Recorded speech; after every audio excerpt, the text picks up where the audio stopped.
Hey, welcome back to the Disney Plus Everyday Challenge, and today we have Foodtastic. This is a reality show baking, cooking competition. It's not necessarily just baking, it's literally just grabbing just piles of food uh, from, uh, from a pantry or whatever they have on set there. All different types of things, not just making cakes that are stacked up and configured to look like stuff. It's vegetables, it's pasta, it's candy, it's all sorts of stuff. And there's three different teams that are known individual with members individually known for their cake making or their designing or whatever they do. There's one guy's an architect, but he has done stuff where he's carved pumpkins, like the biggest carved pumpkin in the world. By the way, I just watched the first episode, and each of them are themed after Disney owned properties, of course. It's not going to be anything else. The first one is Ant-Man and the Wasp, which came out apparently. Well, this is 2021, so they must have started making it uh, when Ant-Man and the Wasp film came out. The second episode is Star Wars, which I have not watched. I only watched the one episode, but as much as I really hate reality shows and competition reality shows with a passion, I'm not. Well, I can't say that. I don't haven't watched enough like British Bake Off and stuff like that. People really get into those.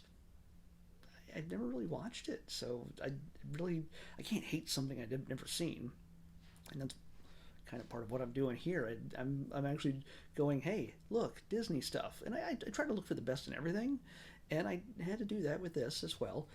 But I hate the reason why I hate it, and it's not just not the people or anything else.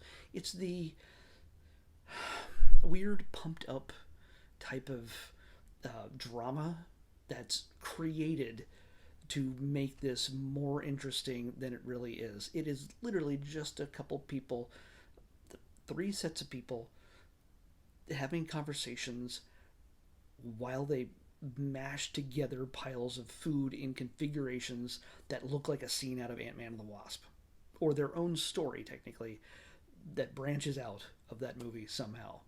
Um, yeah, they have to have a story with it because it's Disney. Everything has to have a story.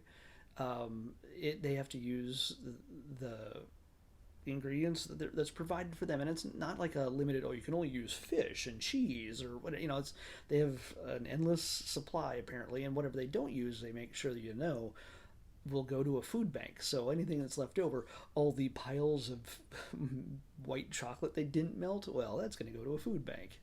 Um, all the bricks of ramen that they used to make an anthill, sure, no, that's going to the food bank that they didn't use. I want stuff they didn't use. I would love to show up at a food bank with one of those things they just made, and they're like, "Here, eat this. Everybody take a chunk of an anthill or an ant or ant man. just take a chunk and take it home. Feed your family with it." Yeah. I mean, there's true artistry involved in this. I mean, these people are absolutely talented. It's made some really crazy stuff. I mean, honestly, it's stuff that they had to come up with on the fly and then do within a couple hours and be happy with it. And of course, halfway through, they get a wrench thrown in. It's supposed to be each thing has to be a battle between Ant Man and um, Yellow Jacket trying to save Micro Girl. Well, let's get to her in a moment. Um, but then halfway through, they throw in, oh, you gotta use the Wasp. I know you've made all these plans about where everything's going to be positioned and sized and everything else. Well, guess what? We're throwing the Wasp in there, and you got to create her out of nowhere and include her in the scene and have it make sense. Well, Micro Girl, they sort of buffet this with an opening sequence where the host, Kiki Palmer, uh, has a little adventure where she falls asleep and imagines she's tiny and she's now Micro Girl. And yeah, I don't know. It's silly. But you might know Kiki Palmer as Izzy from the new Lightyear movie that just came out. She's like Buzz Lightyear's best friend. And yeah, or granddaughter of his.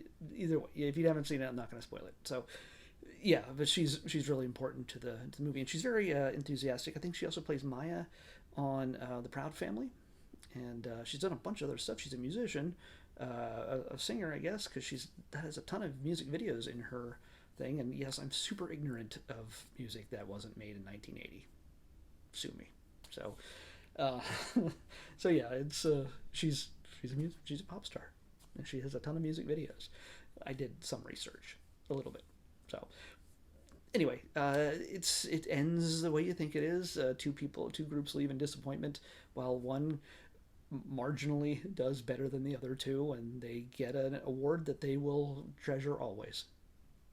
I'm really cynical about these kind of things. I'm sorry, it's not a bad show. It's just something I'm not interested in personally. You might love it if you love baking shows and you have run out of baking shows, if that is at all possible.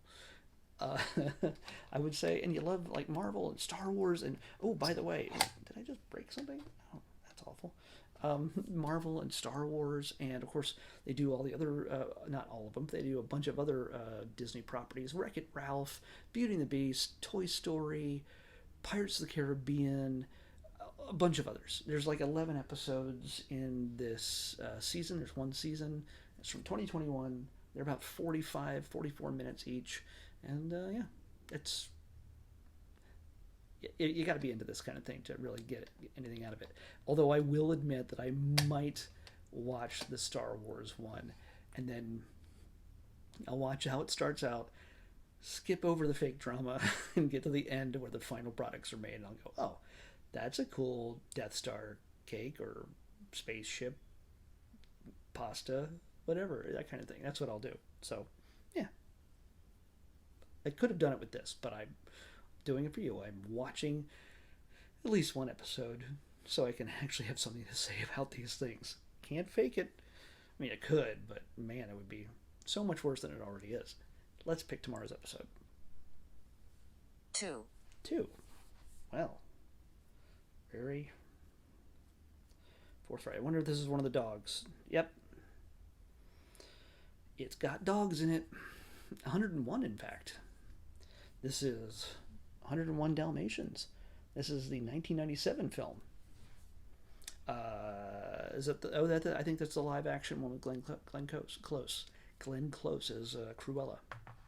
So, all right, that's what we're watching next. 101 Dalmatians, the 1997 live action film with Glenn Close. Unless I'm completely wrong, and you figure it out if I am, and just tell me. But it'll already be too late because I'll come back here and tell you what I watched.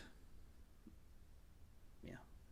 Anyway, 101 Dalmatians, 1997 edition on the Disney Plus Everyday Challenge. I'll see you back here tomorrow.